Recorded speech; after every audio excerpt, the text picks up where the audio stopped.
ഒരു adventure bike എന്ന് പറയുമ്പോൾ നമുക്ക് എന്തൊക്കെ പ്രതീക്ഷകളാണല്ലേ. കമ്മ്യൂട്ട് ചെയ്യണം, ടൂർ ചെയ്യണം, ഓഫ് റോഡ് പോകണം, റാലിക്ക് പോകണം, ചാടണം, മറിയണം. കെട്ടാൻ പോകുന്ന പെണ്ണിനെ പറ്റി എന്ത് എക്സ്പെക്ടേഷൻ എന്ന് ചോദിച്ചു കഴിഞ്ഞാൽ ഒരു പക്ഷേ അഡ്വഞ്ചർ ബൈക്ക് ബയേഴ്സിന് ഇത്രയൊന്നും പറയാനുണ്ടാവില്ല. അത്രയ്ക്കുമാണ് ഈ ഒരൊറ്റ ബൈക്കിൻ്റെ മേലുള്ള എക്സ്പെക്ടേഷൻ. അപ്പോൾ എന്തായാലും ഹിമാലയൻ 450 ആണ് നമ്മുടെ കയ്യിലുള്ളത്. ഹിമാലയൻ എന്ന് മാത്രമാണ് ഇതിൻ്റെ പേര്. 450 എന്ന് നമ്മൾ നമ്മുടെ എളുപ്പത്തിന് വിളിക്കുന്നതാണ്. നമ്മുടെ കയ്യിൽ കിട്ടിയിട്ട് കുറച്ച് നാളായി. ഇപ്പോൾ ഞാൻ ഒരു 1400 കിലോമീറ്ററിനടുത്ത് ഓടിച്ചു. ഒരു ലോങ് ട്രിപ്പ് പോയി, ബിആർ ഹിൽസ് വഴി ബാംഗ്ലൂർ പോയി. അതിനുശേഷം പിന്നെ എൻ്റെ ഡെയിലി ഡ്രൈവറായിരുന്നു ഇത്രയും ദിവസം. അതിനിടയ്ക്ക് നമ്മൾ 2 ഓഫ് റോഡ് ഷൂട്ടിങ്ങിനും കാര്യങ്ങൾക്കൊക്കെ ആയിട്ട് നമ്മൾ ചെറിയ ഓഫ് റോഡൊക്കെ ഒന്ന് പോയി പയറ്റി നോക്കി. അങ്ങനെ എല്ലാവിധ യൂസ് കേസിൽ നമ്മളിത് ഉപയോഗിച്ച് നോക്കി. അപ്പോൾ ഞാൻ നേരത്തെ പറഞ്ഞ പോലെ എല്ലാ പണിയും ചെയ്യാൻ പറ്റുന്ന, അതായത് നമ്മുടെ എല്ലാ എക്സ്പെക്ടേഷനും സാറ്റിസ്ഫൈ ചെയ്യാൻ പറ്റുന്ന ബൈക്കാണോ Himalayan? The short answer is no. ഞെട്ടരുത്. Let's find out why the answer is no.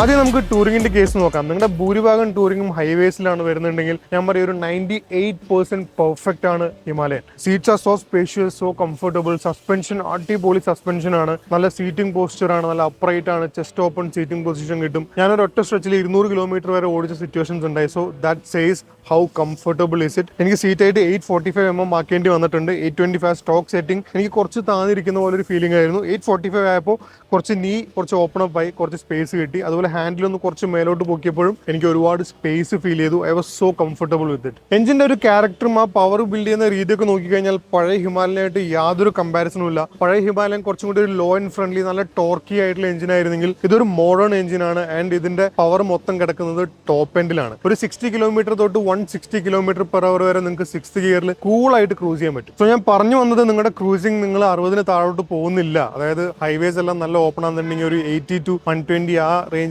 സ്പീഡൊക്കെ keep ചെയ്ത് പോകാൻ പറ്റുമെന്നുണ്ടെങ്കിൽ you will definitely enjoy Himalayan. അതിൽ യാതൊരു ഡൗട്ടും ഇല്ല. അടിപൊളിയാണ് ആ കാര്യത്തിൽ. പക്ഷേ എന്നെ ഡിസപ്പോയിന്റ് ചെയ്തൊരു കാര്യം, നമ്മൾ കൂടുതൽ ഓടിക്കുന്നതോറും ഇതിന്റെ എഞ്ചിന്റെ ഒരു റിഫൈൻമെന്റ്, എഞ്ചിന്റെ ഒരു സൗണ്ട് ഇങ്ങനെ അലമ്പായിക്കൊണ്ടേ ഇരിക്കുവാണ്. അതിന്റെ സൗണ്ട് ഞാൻ ജസ്റ്റ് കേൾപ്പിച്ചു തരാം കേട്ടോ.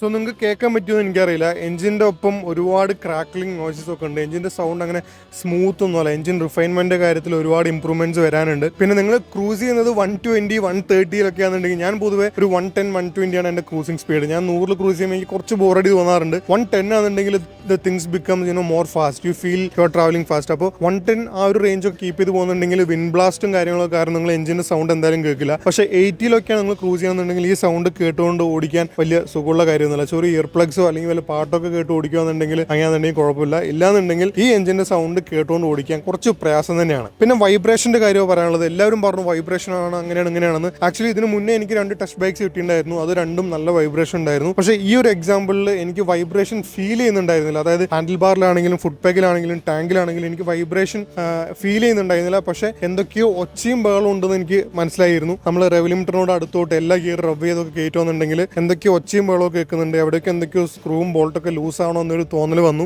അതുപോലെ തന്നെ എല്ലാ പ്രാവശ്യം നമ്മൾ റെവ് ലിമിറ്റർ ഹിറ്റ് ചെയ്യുന്നതിൻ്റെ ആ ഗ്യാപ്പിൽ നമ്മുടെ മിററിൻ്റെ അഡ്ജസ്റ്റ്മെൻറ്റ് തനിയെ മാറിക്കൊണ്ടിരിക്കുകയായിരുന്നു. ഇതൊക്കെയാണ് എന്നെ ഡിസപ്പോയിൻറ്റ് ചെയ്ത കുറച്ച് കാര്യങ്ങൾ. ഇതൊക്കെ മാറ്റി നിർത്തി കഴിഞ്ഞാൽ the experience is so good. ഹിമാലയനിൽ ടൂർ ചെയ്യുന്ന സമയത്ത് തന്നെ ഇംപ്രസ് ചെയ്ത മറ്റൊരു കാര്യം ഇതിൻ്റെ ബ്രേക്സ് ആണ്. പൊതുവെ ലോങ് ട്രാവൽ സസ്പെൻഷൻ വരുന്ന ബൈക്സിൽ ബ്രേക്സിൻ്റെ ട്യൂണിങ് കറക്റ്റ് കിട്ടുക എന്നത് വളരെ ബുദ്ധിമുട്ടുള്ള കാര്യമാണ്. അതിൽ സസ്പെൻഷൻ വലിയൊരു ഫാക്ടറാണ്. ബിക്കോസ് എപ്പോഴും സംഭവിക്കുന്നത് എന്താ വെച്ചാൽ നമ്മൾ ബ്രേക്ക് ചെയ്യുന്നു, അപ്പോൾ തന്നെ സസ്പെൻഷൻ താഴോട്ട് വരുന്നു, ബോട്ടം ഔട്ട് ചെയ്യുന്നു. അതിനുശേഷമാണ് നമുക്ക് ആക്ച്വലി ബ്രേക്കിംഗ് ഫീൽ കിട്ടുള്ളൂ. പിന്നെ ഈ സസ്പെൻഷൻ ബോട്ടം ഔട്ട് ആയി കഴിഞ്ഞ് കഴിഞ്ഞാൽ വെഹിക്കിളിൻ്റെ സ്റ്റെബിലിറ്റിനെ ഒരുപാട് ബാധിക്കുന്ന ഒരു കാര്യമാണ്. നമുക്ക് സഡൻ ഡയറക്ഷൻ ചേഞ്ചസ് ഒക്കെ ചിലപ്പോൾ പോസിബിൾ ആയി എന്ന് വരില്ല. പക്ഷേ ഹിമാലയൻ്റെ കേസിൽ suspension tuning is so good. ഒരിക്കലും ബോട്ടം ഔട്ട് ആവുന്നില്ല. എപ്പോഴും ഒരു ലിറ്റിൽ പ്ലേ നമുക്കവിടെ ബാക്കി നിർത്തുന്നുണ്ട്. ഈവൻ ഹാർഡ് ബ്രേക്കിംഗ് ആണെങ്കിൽ പോലും ബ്രേക്കിന്റെ ബൈറ്റും പ്രോഗ്രഷനോ എല്ലാം സൂപ്പറാണ്. I am very impressed with how Royal Enfield has set up the suspension and the brakes. അതുപോലെ എനിക്ക് ഇഷ്ടപ്പെട്ട മറ്റൊരു ഫീച്ചർ ഇതിന്റെ ഈ ഒരു ഇൻസ്ട്രുമെന്റ് ക്ലസ്റ്റർ ആണ്. റോയൽ എൻഫീൽഡ് ഒരുപാട് എഫേർട്ട് ഇട്ടിട്ടാണ് ഇത്രയും നല്ല അടിപൊളി ഇൻസ്ട്രുമെന്റ് ക്ലസ്റ്റർ കൊണ്ടുവന്നത്. അതിൽ നമ്മുടെ ടേൺ ബൈ ടേൺ നാവിഗേഷൻ മാത്രമല്ല നമ്മുടെ എൻറ്റയർ മാപ്പ് തന്നെ നമുക്ക് കാണാൻ പറ്റും. നമുക്ക് യാതൊരു ഐഡിയ ഇല്ലാത്ത സ്ഥലത്ത് കൂടെ പോകണമെന്നുണ്ടെങ്കിൽ ഫുൾ മാപ്പ് കാണുക എന്നുള്ളത് എത്രത്തോളം കംഫർട്ടബിൾ ആണ്, കൺവീനിയൻ്റ് ആണെന്നുള്ളത് ഞാൻ പറഞ്ഞറിയിക്കേണ്ട കാര്യമില്ല. ബിക്കോസ് ഞാൻ ബാംഗ്ലൂർ യൂഷ്വലി പോകുമ്പോൾ ഹൈവേ പിടിച്ച് നേരെ അങ്ങ് പോവുക ചെയ്യാറ്. പക്ഷേ ഇപ്രാവശ്യം ഞാൻ കുറച്ച് അഡ്വഞ്ചറിനൊക്കെ വേണ്ടിയിട്ട് BR ഹിൽസ് വഴിയാണ് പോയത്. ആ വഴി ഞാൻ ഇതുവരെ പോയിട്ടില്ല. ആ ഒരു സമയത്ത് മാപ്പ് എത്രത്തോളം യൂസ്ഫുൾ ആയിരുന്നു എന്നുള്ളത് എനിക്ക് പറഞ്ഞറിയിക്കാൻ വാക്കുകൾ സത്യം പറഞ്ഞില്ല. പക്ഷേ മാപ്സ് മാത്രമല്ല, ഞാൻ എൻ്റെ ഹെൽമെറ്റിൽ ഒരു ബ്ലൂടൂത്ത് ഡിവൈസ് യൂസ് ചെയ്യുന്നുണ്ട്, ഒരു ഇൻ്റർകോം യൂസ് ചെയ്യുന്നുണ്ട്. സോ അതിൻ്റെ ഒപ്പം ഞാൻ പാട്ട് കേട്ടിട്ടാണ് സാധാരണ ലോങ് റൈഡ്സിനൊക്കെ പോവാറ്. സോ പാട്ട് മാറ്റാനും എനിക്ക് കൈയെടുത്ത് ഹെൽമെറ്റിൽ നമ്മുടെ ഡിവൈസിൽ കൺട്രോൾ ചെയ്യുന്നതിന് പകരം ഇവിടെ ജോയ്സ്റ്റിക്ക് വെച്ചിട്ട് തന്നെ പാട്ട് മാറ്റാം എന്നുള്ളതും വലിയൊരു കൺവീനിയൻറ്റ് ആയിട്ടുള്ള ഫീച്ചർ തന്നെയാണ്. പക്ഷേ ഫോൺ കോൾ വരുന്നത് എടുക്കാൻ പറ്റില്ല, നിങ്ങൾക്ക് ഡയൽ ചെയ്യാൻ പറ്റും. ലൈക്ക് ലിസ്റ്റ് നോക്കിയിട്ട് നിങ്ങൾക്ക് തിരിച്ച് വിളിക്കാൻ പറ്റും. ജോയ്സ്റ്റിക്കിൽ ഒരു ഫീച്ചർ കൂടി കൊടുക്കണമായിരുന്നു എന്നാണ് എൻ്റെ അഭിപ്രായം. ഇപ്പോഴത്തെ അവസ്ഥയിൽ കോൾ വന്നാൽ എനിക്ക് എൻ്റെ ഇൻ്റർകോം വെച്ചിട്ട് തന്നെ അത് ആൻസർ ചെയ്യേണ്ട ഒരു സിറ്റുവേഷനാണ്. ഇതെല്ലാം അടിപൊളിയാണ്. പക്ഷേ എന്നെ നിരാശപ്പെടുത്തിയത് ഒരു കാര്യം എന്താണെന്ന് വെച്ച് കഴിഞ്ഞാൽ, നിങ്ങൾക്ക് ഫുൾ സ്ക്രീൻ മാപ്പ്, ഫുൾ സ്ക്രീൻ നാവിഗേഷൻ കിട്ടണമെന്നുണ്ടെങ്കിൽ നിങ്ങൾക്ക് ഫോൺ ഓഫാക്കി വെക്കാൻ പറ്റില്ല. എന്താണെന്നല്ലേ ഞാൻ കാണിച്ചു തരാം ആ ഫീച്ചർ എങ്ങനെ വർക്ക് ചെയ്യണമെന്ന്. സോ ഞാൻ ഇപ്പോൾ റോയൽ എൻഫീൽഡ് ആപ്പ് ഓപ്പൺ ചെയ്യുവാണ്. ഓപ്പണായി വരുന്നുണ്ട്. ഓപ്പണായി, യെസ്. എന്നിട്ട് നാവിഗേറ്റ് ഓപ്ഷനിൽ ഞെക്കി. ബൈക്ക് ഇപ്പോൾ കണക്റ്റഡ് അല്ല, ബട്ട് ഓട്ടോമാറ്റിക്കലി കണക്റ്റ് ആവും. യെസ്, ഇപ്പോൾ കണക്റ്റഡ് ആയി. ഇനി ഞാൻ ഒരു ഡെസ്റ്റിനേഷൻ അടിക്കാൻ പോകുന്നത് സെയിൻറ്റ് ഫ്രാൻസിസ് സ്കൂൾ, ബാംഗ്ലൂർ ഉള്ളൊരു സ്ഥലമാണ്. ആൻഡ് നാവിഗേഷനിൽ ഓടിയാൻ പോകുന്നത് start navigation. Okay, start navigation. ഇപ്പോൾ നിങ്ങൾക്ക് കാണാൻ പറ്റും ഇതിൽ എഴുതി കാണിക്കുന്നത് ഡോണ്ട് ലോക്ക് ദ ഫോൺ എന്നാണ്. സോ നമ്മൾ നാവിഗേഷൻ കാസ്റ്റ് ചെയ്യാൻ നോക്കിയപ്പോൾ ടൈം ഔട്ട് എന്ന് പറഞ്ഞിട്ട് എന്തോ ടെമ്പററി ഇഷ്യൂ ആണ് കാണിച്ചത്. പക്ഷേ ഞാൻ കാണിക്കാൻ നിങ്ങൾ ഉദ്ദേശിച്ചത് നമ്മുടെ ഫോണിൻ്റെ ലോക്ക് സ്ക്രീനാണ്. ഇപ്പോൾ നിങ്ങൾക്ക് കാണാൻ പറ്റും ഡോണ്ട് ലോക്ക് ദ ഫോൺ എന്നാണ് റോയൽ എൻഫീൽഡിൻ്റെ ആപ്പ് പറയുന്നത്. ആൻഡ് ആ ആപ്പിൽ തന്നെ അവരൊരു ലോക്ക് സ്ക്രീൻ സെറ്റപ്പ് ചെയ്തിരിക്കുകയാണ്, സ്വൈപ്പ് ടു അൺലോക്ക് എന്നൊക്കെ പറഞ്ഞിട്ട്. സോ നിങ്ങളുടെ ഫോൺ ഇതുപോലെ തന്നെ വെക്കണം. നിങ്ങളുടെ ഫോൺ നമുക്ക് ഹാർഡായിട്ട് ലോക്ക് ചെയ്യാൻ പറ്റില്ല. അതായത് നമ്മുടെ പവർ ബട്ടൺ വെച്ചിട്ട് നമ്മൾ സ്ക്രീൻ ലോക്ക് ചെയ്ത് കഴിഞ്ഞാൽ അപ്പോൾ തന്നെ ഈ ഒരു ഫുൾ നാവിഗേഷൻ എന്നുള്ള ഫീച്ചർ കട്ടായിട്ട് ടേൺ ബൈ ടേൺ നാവിഗേഷനിലോട്ട് പോകും. സോ ഈ ഒരു ഫീച്ചർ, അതായത് ഫോണിൻ്റെ സ്ക്രീൻ ഓണാക്കി വെച്ച് 8-9 മണിക്കൂറൊന്നും റൈഡ് ചെയ്യാമെന്ന് ആരും വിചാരിക്കേണ്ട. മാക്സിമം പോയൊരു 3 മണിക്കൂറായിരിക്കും നിങ്ങളുടെ ഫോണിൻ്റെ ബാറ്ററി ലാസ്റ്റ് ചെയ്യാൻ പോകുന്നത്. ബിക്കോസ് സ്ക്രീൻ എപ്പോഴും ഓണാണ്, ഫോൺ ഓവർ ഹീറ്റ് ആവുകയാണ് ആൻഡ് ബാറ്ററി ഒരുപാട് ഡ്രെയിൻ ആവുന്നുണ്ട്. സോ ഈ ഡ്രെയിൻ ആയിക്കൊണ്ടിരിക്കുമ്പോൾ നമ്മൾ എന്ത് ചെയ്യും, ചാർജ് ചെയ്യാൻ വേണ്ടിയിട്ട് പവർ ബാങ്കോ അല്ലെങ്കിൽ നമുക്കിവിടെ USB C-to-C സ്ലോട്ട് തന്നിട്ടുണ്ട് റോയൽ എൻഫീൽഡ്. സോ USB വെച്ചിട്ട് നമ്മൾ ചാർജ് ചെയ്ത് നോക്കി കഴിഞ്ഞാൽ ഫോൺ പിന്നെയും ഓവർ ഹീറ്റ് ആവും, ചാർജ് ഇട്ട് കയറില്ല. അങ്ങനെ ഒരുപാട് ഇഷ്യൂസൊക്കെ ഉണ്ട്. So this feature is mostly useful for city. പക്ഷേ ഫോണിൻ്റെ സ്ക്രീൻ ലോക്ക് ആയി കഴിഞ്ഞാൽ നിങ്ങൾക്ക് ടേൺ ബൈ ടേൺ നാവിഗേഷൻ നമുക്കിവിടെ കിട്ടുന്നുണ്ട്. അത് അത്യാവശ്യം ഡീറ്റെയിൽഡ് ആയിട്ട് തന്നെയാണ് അത് കൊടുത്തിട്ടുള്ളത്. മ്യൂസിക്കും കൺട്രോൾ ചെയ്യാൻ പറ്റും. സോ ആ കാര്യത്തിൽ എന്തായാലും ഓക്കെ. പക്ഷേ ഫോണിൻ്റെ സ്ക്രീൻ ഓഫ് ആക്കാനും കൂടി പറ്റിയിരുന്നെങ്കിൽ it would have been so good. ആ ഫുൾ സ്ക്രീൻ നാവിഗേഷനൊക്കെ കണ്ട് ഒരുപാട് ദൂരമൊക്കെ യാത്ര ചെയ്യാൻ പറ്റുന്നുണ്ടെങ്കിൽ സൂപ്പറായനെ. റോയൽ എൻഫീൽഡ് ഇത് ഫിക്സ് ചെയ്യുമെന്നാണ് ഞാൻ വിശ്വസിക്കുന്നത് ഇൻ ഫ്യൂച്ചർ അപ്ഡേറ്റ്സ്. പക്ഷേ ഈ ഒരു ഫുൾ നാവിഗേഷൻ നമുക്ക് സിറ്റിയിൽ ഒരുപാട് യൂസ്ഫുൾ ആണ്. നമ്മുടെ ഇൻസ്ട്രുമെന്റ് ക്ലസ്റ്ററിൽ വരുന്ന ആ ഒരു ഫുൾ മാപ്പ് നമുക്ക് സൂം ഇൻ സൂം ഔട്ട് എല്ലാം ചെയ്യാൻ പറ്റുന്നുണ്ട്. സോ നല്ല സിറ്റിയിൽ ടൈറ്റ് ജംഗ്ഷൻ സർക്കിളൊക്കെ വരികയാണെങ്കിൽ സർക്കിളിൽ മൾട്ടിപ്പിൾ റോഡ്സ് ഒക്കെ വന്ന് കണക്റ്റഡ് ആണെന്നുണ്ടെങ്കിൽ ഏത് റോഡ് എടുക്കണം എന്നുള്ളതൊക്കെ നമുക്ക് സൂം ചെയ്ത് ഇതിൽ കാണാൻ പറ്റും. 10-20 മിനിറ്റ് യൂസ് ചെയ്യുമ്പോൾ ഫോൺ അധികം ഓവർ ഹീറ്റ് ആവുന്നില്ല. സോ ആ കാര്യങ്ങളിലൊക്കെ എന്തായാലും 100 മാർക്സ് ആണ് റോയൽ എൻഫീൽഡ് നമ്മൾ കൊടുക്കുന്നത്, 100 ഔട്ട് ഓഫ് 100. സോ നമ്മൾ സിറ്റിനെ പറ്റി സംസാരിച്ച് തുടങ്ങിയ സ്ഥിതിക്ക് ഇനി സിറ്റിയിലെ പെർഫോമൻസ് എങ്ങനെയാണ് നമുക്ക് ജസ്റ്റ് ഒന്ന് ചെക്ക് ഔട്ട് ചെയ്യാം. സിറ്റിയിലെ കാര്യം പറഞ്ഞു വരുമ്പോൾ എനിക്ക് ഹിമാലയൻ്റെ സൈസ് പറയാതെ പറ്റില്ല. ബിക്കോസ് അത്യാവശ്യം നല്ല സൈസുള്ള ഒരു ബൈക്കാണ് ഹിമാലയൻ. പഴയ ഹിമാലയനൊക്കെ വെച്ച് നോക്കുമ്പോൾ അത്യാവശ്യം വലിയൊരു വലിപ്പം നമുക്ക് ഫീൽ ചെയ്യും. സോ ഈ ഒരു വലിപ്പം നിങ്ങൾക്ക് സിറ്റീൻ്റെ ഉള്ളിൽ ടൈറ്റ് സിറ്റുവേഷൻ ആണെന്നുണ്ടെങ്കിൽ എന്തായാലും ഫീൽ ചെയ്യും. ഈ ഒരു ബൈക്കിന് വേണ്ട സ്ഥലം എന്തായാലും വേണം. അതിലൊന്നും എന്തായാലും മാജിക് റോയൽ എൻഫീൽഡ് കാണിക്കാൻ പറ്റില്ല. പക്ഷേ റോയൽ എൻഫീൽഡ് മാജിക് കാണിച്ചിട്ടുള്ളത് ഇതിൻ്റെ ഹാൻഡ്ലിങ്ങിലാണ്. ടേണിംഗ് റേഡിയസ് സൂപ്പറാണ്. ഇത്രയും ടേണിംഗ് റേഡിയസ് ഇത്രയും അടിപൊളിയായി നമുക്ക് വളച്ചും തിരിച്ചൊക്കെ എടുക്കാൻ പറ്റും. ഇതിൻ്റെ വെയിറ്റ് ഒട്ടും തന്നെ ഫീൽ ചെയ്യില്ല. ഹാൻഡിൽ ബാർ നല്ല ലിവറേജ് ഉണ്ട്. സോ സിറ്റിയിൽ നാവിഗേഷൻ സൂപ്പറാണ്. നാവിഗേഷൻ എന്ന് ഉദ്ദേശിച്ചത് സിറ്റിയിൽ നമുക്ക് നാവിഗേറ്റ് ചെയ്ത് പോകാൻ വളരെ എളുപ്പമാണ് റോയൽ എൻഫീൽഡ് ഹിമാലയൻ. അതുപോലെ സിറ്റീൻ്റെ ഉള്ളിൽ ഒരുപാട് കുഴികളൊക്കെയാണ്. ഇപ്പോൾ നമ്മുടെ കേരളത്തിൽ ഒരു എല്ലാവരുടെയും റോഡൊക്കെ മോശമാണ്. അങ്ങനത്തെ മോശം റോഡിൽ വരുമ്പോഴാണ് ഇതിൻ്റെ സസ്പെൻഷൻ്റെ ഒരു ഫുൾ കേപ്പബിലിറ്റി നമുക്ക് മനസ്സിലാവുന്നത്. മുന്നിനിപ്പോൾ ഒരു തിമിംഗലം വന്ന് ചാടിയാൽ പോലും അതിനെ വരെ കൂളായിട്ട് ഇതിൻ്റെ സസ്പെൻഷൻ ഹാൻഡിൽ ചെയ്യും. ഞാൻ കുറച്ച് അതിശയോക്തി പറയുന്നത്, പക്ഷേ അത്രത്തോളം സൂപ്പർബ് ട്യൂൺഡാണ് ഇതിൻ്റെ ഫ്രണ്ട് ആൻഡ് ബാക്ക് സസ്പെൻഷൻ. നമുക്ക് ഒരുവിധം കുഴികളൊന്നും നമുക്ക് മേത്തുപോലും അറിയാത്ത രീതിയിൽ നമുക്ക് എടുത്തു പോകാൻ പറ്റും എന്നുള്ളതാണ് ഇതിൻ്റെ ഒരു അഡ്വാൻറ്റേജ്. സിറ്റിയിൽ ബാക്കി എല്ലാ കാര്യങ്ങളും അടിപൊളിയാണെന്നുണ്ടെങ്കിലും എന്നെ ഇറിറ്റേറ്റ് ചെയ്തത് ഇതിൻ്റെ ഗിയറിങ്ങും ഇതിൻ്റെ എഞ്ചിൻ്റെ ഒരു പവർ ഡെലിവറിയുമാണ്. ഞാൻ നേരത്തെ പറഞ്ഞില്ല, 3000 RPM താഴെ literally there is no torque ഇല്ല. നമുക്ക് ഹാഫ് ക്ലച്ചൊക്കെ ഇട്ടിട്ട് വേണം യൂസ് ചെയ്ത് നടക്കാൻ. സോ ആ ലോ ആൻഡ് ടോർക്ക് ഇല്ലാത്തതുകൊണ്ട് തന്നെ ഇവർ ഫസ്റ്റ് ഗിയർ വളരെ ഷോർട്ടായിട്ടാണ് കൊടുത്തിട്ടുള്ളൂ. ബിക്കോസ് നമ്മൾ വണ്ടി എടുത്ത് ഇറങ്ങുമ്പോൾ തന്നെ വണ്ടി ഓഫായി പോകാൻ പാടില്ല. അതുകൊണ്ട് ഫസ്റ്റ് ഗിയർ കുറച്ച് നല്ല ഷോർട്ടായിട്ടാണ് കൊടുത്തിട്ടുള്ളത്. അതുകൊണ്ട് എന്ത് പറ്റുന്ന വെച്ചാൽ നമ്മളൊരു 3000 RPM ഒക്കെ റിവ് ചെയ്ത് എത്തുമ്പോഴേക്കും തന്നെ നമുക്ക് തോന്നും ഓക്കെ സെക്കൻഡിലോട്ട് മാറ്റിയിടാൻ ടൈമായി എന്നുള്ളൊരു ഫീൽ നമുക്ക് തരും. എഞ്ചിൻ റിവ് ഔട്ട് ചെയ്യുന്നത് ആ ഒരു രീതിയിലായതുകൊണ്ട്. അപ്പോൾ നമ്മൾ എന്ത് ചെയ്യും, സെക്കൻഡിലോട്ട് മാറ്റിയിടും. സെക്കൻഡിലേക്ക് മാറ്റിയിടുമ്പോൾ തന്നെ ഇവനിപ്പോൾ നിങ്ങൾ 4000 RPM ഗിയർ മാറ്റുന്നെങ്കിലും സെക്കൻഡിലോട്ട് മാറ്റിയിട്ട് ഉടനെ അത് വീഴാൻ പോകുന്നത് 3000 RPM റേഞ്ചിലാണ്. അപ്പോൾ എന്താ പറ്റുന്നത്, സെക്കൻഡ് ഗിയറിലും നിങ്ങൾക്ക് ഒട്ടും ടോർക്ക് കിട്ടുന്നില്ല. ഇത് ഒരുപാട് പ്രാവശ്യം തുടക്കത്തിൽ എനിക്കുണ്ടായി. സോ ഫസ്റ്റ് ഗിയറിൽ നിങ്ങൾ എടുത്തു പോയിട്ട് മിനിമം ഒരു 5000 RPM എത്തിക്കഴിഞ്ഞിട്ടാണ് സെക്കൻഡിലോട്ട് മാറ്റിയിട്ടാൽ നിങ്ങൾക്ക് ആ ഒരു ഫ്ലോ കൺസിസ്റ്റൻ്റ് ആയിട്ട് തോന്നുള്ളൂ. സോ ആ കാര്യത്തിൽ കുറച്ചും കൂടി ഒന്ന് മെച്ചപ്പെടുത്തായിരുന്നു റോയൽ എൻഫീൽഡിന്. സെക്കൻഡ് ഗിയർ ഇത്രയും ടോളായിട്ട് കൊടുക്കാതെ കുറച്ച് ഫസ്റ്റ് ഗിയറിനോട് ഒപ്പം തന്നെ ഉള്ള രീതിയിൽ കൊടുത്തിട്ട് ഗ്രാജുവലി പ്രോഗ്രസ് ചെയ്താൽ മതിയായിരുന്നു. ഇപ്പോൾ ഫസ്റ്റ് ഗിയറിന് സെക്കൻഡ് ഗിയറിലോട്ടുള്ള ആ റേഷ്യോൻ്റെ ജമ്പ് ഭയങ്കര അബ്രപ്റ്റായിട്ടാണ് എനിക്ക് ഫീൽ ചെയ്യുന്നത്. ആൻഡ് ഈ സെക്കൻഡ് ഗിയർ ടോൾ ആയതുകൊണ്ട് തന്നെ നമുക്ക് എപ്പോഴും ഉണ്ടാകുന്ന പ്രശ്നം എന്താ വെച്ചാൽ സിറ്റിയിൽ കാണുന്ന എല്ലാ ചെറിയ കുഴിക്കും എല്ലാ ഹമ്പിനും എല്ലാ പോട്ട് ഹോൾസിനും എപ്പോഴും നിങ്ങൾ സെക്കൻഡ് ഫസ്റ്റ് ഇട്ട് കളിച്ചുകൊണ്ടേയിരിക്കും. ആൻഡ് ഗിയർ ഷിഫ്റ്റ് പഴയ ഹിമാലയം വെച്ച് നോക്കുമ്പോൾ ഒരുപാട് സ്മൂത്ത് ആയിട്ടുണ്ടെങ്കിൽ ഇനിയും കുറച്ചൊക്കെ ഒന്ന് സ്മൂത്ത് ആവാനുണ്ട്. സോ സിറ്റിൻ്റെ ഉള്ളിൽ കയറി കഴിഞ്ഞാൽ നിങ്ങൾ ഗിയർ മാറ്റി കുറച്ചൊക്കെ കഷ്ടപ്പെടേണ്ടി വരും. പക്ഷേ ബാക്കിയുള്ള കാര്യങ്ങളൊക്കെ കംഫർട്ടബിൾ ആണ് എന്നുള്ളതുകൊണ്ട് നമുക്ക് ആ ഒരു കാര്യത്തിൽ ചെറിയൊരു ഇളവ് കൊടുക്കാം. പക്ഷേ എന്നാലും സെക്കൻഡ് ഗിയറിൻ്റെ ഗിയർ റേഷ്യോ റോയൽ എൻഫീൽഡ് എന്തായാലും വർക്ക് ചെയ്യേണ്ടിയിരിക്കുന്നു. അടുത്തൊരു ബാച്ചിൽ അടുത്തൊരു അപ്ഡേറ്റ് വരുമ്പോൾ Royal Enfield please correct this. ഞാനിപ്പോൾ ഈ പറഞ്ഞൊരു പ്രശ്നം മാറ്റാൻ ബാക്കിലെ സ്പ്രോക്കറ്റിൻ്റെ ടീത്ത് കൂട്ടിയാൽ പോരെ, ഫ്രണ്ടിലെ സ്പ്രോക്കറ്റിൻ്റെ ടീത്ത് കുറച്ചാൽ പോരെ എന്നൊക്കെ കുറേ ആൾക്കാർ പറയുന്നുണ്ട്. ഞാൻ കുറച്ച് പേരോട് ഡിസ്കസ് ചെയ്തിരുന്നു ഈ ഇഷ്യൂസ്. അവരെല്ലാവരും പറഞ്ഞത് സ്പ്രോക്കറ്റിംഗ് മാറ്റിയാൽ എല്ലാം റെഡിയാവും എന്നാണ് പറയുന്നത്. സ്പ്രോക്കറ്റിംഗ് മാറ്റുന്നതുകൊണ്ട് റെഡിയാവും, അതായത് പവർ ബാൻഡിൻ്റെ ആ ഒരു ഇഷ്യൂ നമുക്ക് റെഡിയാവും. പക്ഷേ ഈ ഫസ്റ്റ് ആൻഡ് സെക്കൻഡ് ഗിയറിൻ്റെ ഗിയർ റേഷ്യോസ് അതൊരു ബേസ് ഇഷ്യൂ ആണ്, അതൊരു അണ്ടർലൈയിങ് ഇഷ്യൂ ആണ്. അത് നിങ്ങൾ എന്ത് സ്പ്രോക്കറ്റ് മാറ്റിയാലും ആ ഒരു മിസ്മാച്ച് അതൊരിക്കലും മാറിക്കിട്ടില്ല. പക്ഷേ ഇതുപോലെ സ്പ്രോക്കറ്റ്, എക്സോസ്റ്റ്, എയർ ഫിൽറ്ററൊക്കെ ചെയ്യുന്നതുകൊണ്ട് നിങ്ങൾക്ക് ഈ ഒരു ലോ ആൻഡ് ടോർക്ക് ഇല്ലാത്തതിൻ്റെ ഒരു പ്രശ്നം നിങ്ങൾക്ക് എന്തായാലും മാറ്റി കിട്ടേണ്ടതാണ്. ഇനി അടുത്ത് നമുക്ക് ഡിസ്കസ് ചെയ്യാനുള്ള ഇതിൻ്റെ ഹാൻഡ്ലിംഗ്, കോർണറിങ് എന്നുള്ള ഒരു ആട്രിബ്യൂട്ട്സ് ആണ്. ഞാൻ BR ഹിൽസ് വഴി പോകാനുള്ള കാരണം തന്നെ, അതായത് ബാംഗ്ലൂർ പോയ സമയത്ത് ഹൈവേ പിടിക്കാതെ BR ഹിൽസ് വഴി പോകാനുള്ള കാരണം തന്നെ എനിക്ക് അറിയണമായിരുന്നു ഒരു ട്വിസ്റ്റി സെക്ഷനിൽ ഹിമാലയൻ എങ്ങനെ ബിഹേവ് ചെയ്യുന്നുള്ളത്. എല്ലാവരും ഇതിൻ്റെ റിവ്യൂ ഒക്കെ ചെയ്ത സമയത്ത് ഒരുപാട് ആൾക്കാർ സ്ട്രെസ് ചെയ്യാതിരുന്ന പോയിന്റ് ഇതിൻ്റെ ഹാൻഡ്ലിങ്ങിൻ്റെ കേസാണ്. നമുക്ക് എപ്പോഴും ഓഫ് റോഡ് മാത്രം പോയപ്പോരല്ലോ, ഈ ഓഫ് റോഡിലേക്ക് എത്തിപ്പെടാൻ മിക്കതും ഓഫ് റോഡും കാര്യങ്ങളൊക്കെ ഹിൽ സ്റ്റേഷൻസിലൊക്കെ, ഈ ഹിൽ സ്റ്റേഷനിലൊക്കെ എത്തുന്നുണ്ടെങ്കിൽ അത്യാവശ്യം നല്ല കേർവി ആയിട്ടുള്ള റോഡ്സിൽ കൂടെ ഒക്കെ പോകണ്ടേ. അപ്പോൾ ഞാൻ പോയി നോക്കി and I was truly impressed. ഇത്രയും വെയിറ്റുള്ളൊരു വാഹനമാണ് ഹിമാലയൻ. ഫ്രണ്ടിൽ 21 ഇഞ്ച് റിംസാണ്, അധികം വീതിയൊന്നും ഇല്ലാത്ത ടയേഴ്സാണ്, ആൻഡ് സസ്പെൻഷൻ ട്രാവൽ കൂടുതലാണ്. ഇങ്ങനത്തെ ഒരു ബൈക്കിന് കോർണറിൽ കൂടെ മേച്ച് നടക്കുക എന്ന് പറയുന്നത് അത്ര എളുപ്പമുള്ള കാര്യമല്ല. പക്ഷേ റോയൽ എൻഫീൽഡിൻ്റെ ഷാസി ആൻഡ് സസ്പെൻഷൻ ബാലൻസ് അത്രയും സൂപ്പർവാണ് that I didn't even feel that ഇത്രയും വെയിറ്റുള്ള വണ്ടിയാണ് ഞാൻ ഓടിച്ച് നടക്കുന്നത് എന്നുള്ളത്. ലിറ്ററലി ഒരു light weight super moto bike ഓടിച്ച് നടക്കുന്ന ലാഘവത്തോടെ നിങ്ങൾക്ക് ഇത് ട്വിസ്റ്റീസ് അറ്റാക്ക് ചെയ്യാൻ പറ്റും. അതിലൊരു കാര്യം നിങ്ങൾക്ക് ശ്രദ്ധിക്കാനുള്ളത്, ഒരു സ്പോർട്ട് ബൈക്കൊക്കെ കോർണർ ചെയ്യുന്ന പോലെ കോർണർ ചെയ്യാൻ നിൽക്കരുത്. അതായത് ഉള്ളിലോട്ട് ലീൻ ചെയ്ത് ഇങ്ങനെയൊക്കെ പോകാൻ നിന്ന് കഴിഞ്ഞാൽ ഫ്രണ്ടിലെ ടയറിന് വീതി കുറവാണ്, 21 ഇഞ്ച് റിംസാണ്, ഫ്രണ്ട് വാഷ് ഔട്ട് ചെയ്യും 100%. ഞാൻ എഴുതി ഒപ്പിട്ട് തരാം. നേരെ മറിച്ച് നിങ്ങൾ ചെയ്യേണ്ടത് ഒരു സൂപ്പർ മോട്ടോ സ്റ്റൈലാണ് നിങ്ങൾ കോർണർ ചെയ്യേണ്ടത്. അതായത് റൈറ്റിലോട്ട് തിരിയണമെന്നുണ്ടെങ്കിൽ വണ്ടി മാത്രം റൈറ്റിലേക്ക് ചരിച്ചിടുക, നിങ്ങൾ ടാങ്ക് നല്ലപോലെ ഹോൾഡ് ചെയ്യുക, റൈറ്റ് ലെഗ് പുറത്തോട്ട് എടുത്തിടുക. ജസ്റ്റ് ഇൻ കേസ് എന്തെങ്കിലും പറ്റിക്കഴിഞ്ഞാൽ നമുക്ക് ലെഗ് വെച്ച് സപ്പോർട്ട് ചെയ്യാലോ എന്നുള്ളതുകൊണ്ട് ജസ്റ്റ് റൈറ്റ് ലെഗ് ഡാങ്കിൾ ചെയ്യുക ആൻഡ് വണ്ടീനെ മേലെ നിന്നിട്ട് നിങ്ങൾ കൺട്രോൾ ചെയ്യുക. ഇതുപോലെ ചെയ്തു കഴിഞ്ഞാൽ U will B so surprised ഇത് എത്രത്തോളം നമ്മുടെ കൺട്രോളിലാണ് നിൽക്കുന്നത്, ഇതിൻ്റെ ഷാസി എത്രത്തോളം കമ്മ്യൂണിക്കേറ്റീവ് ആണെന്നുള്ളത് ആ സമയത്താണ് നിങ്ങൾക്ക് മനസ്സിലാവുന്നത്. സോ ആ ഒരു കാര്യത്തിൽ ഒന്നും പറയാനില്ല, സൂപ്പർ. ഈ ഒരു ട്വിസ്റ്റീസൊക്കെ അറ്റാക്ക് ചെയ്ത സമയത്ത് എനിക്ക് ബ്രേക്സിനെ പറ്റി പറയാതിരിക്കാൻ പറ്റില്ല. ഞാൻ നേരത്തെയും ബ്രേക്സിനെ പറ്റി പറഞ്ഞായിരുന്നു, പ്രോഗ്രഷനും ബൈറ്റിനെ കുറിച്ചൊക്കെ സംസാരിച്ചു. അതെല്ലാം തന്നെ ഇവിടെ അപ്ലിക്കബിൾ ആണ്, നല്ല അടിപൊളി ബ്രേക്സ് ആണ്, എല്ലാം സൂപ്പറാണ്. പക്ഷേ എന്നെ ഏറ്റവും കൂടുതൽ ഇമ്പ്രസ് ചെയ്തത്, ഒരു പക്ഷേ അത് ബൈറ്റിനെക്കാട്ടിലും പ്രോഗ്രഷനെക്കാട്ടിലും എന്നെ ഇമ്പ്രസ് ചെയ്തത് ഇതിൻ്റെ ABSൻ്റെ കാലിബ്രേഷനാണ്. അതായത് ഒരൊറ്റ സമയത്ത് പോലും ഫ്രണ്ട് എൻഡ് നമുക്ക് ലോക്കാവാതെ നമുക്ക് തരുന്നുണ്ട്. അത് ABS ഒട്ടും ഇൻട്രപ്റ്റ് ചെയ്യുന്നില്ല എന്നുള്ളതാണ് അതിൻ്റെ സത്യം. കുറച്ചും കൂടി ഗ്രിപ്പിയർ ടയേഴ്സും കൂടി ഇട്ട് കഴിഞ്ഞാൽ ബ്രേക്കിംഗ് ഒന്നും കൂടി സൂപ്പറാവും, ഹാൻഡ്ലിംഗ് ഒന്നും കൂടി അടിപൊളിയാവും.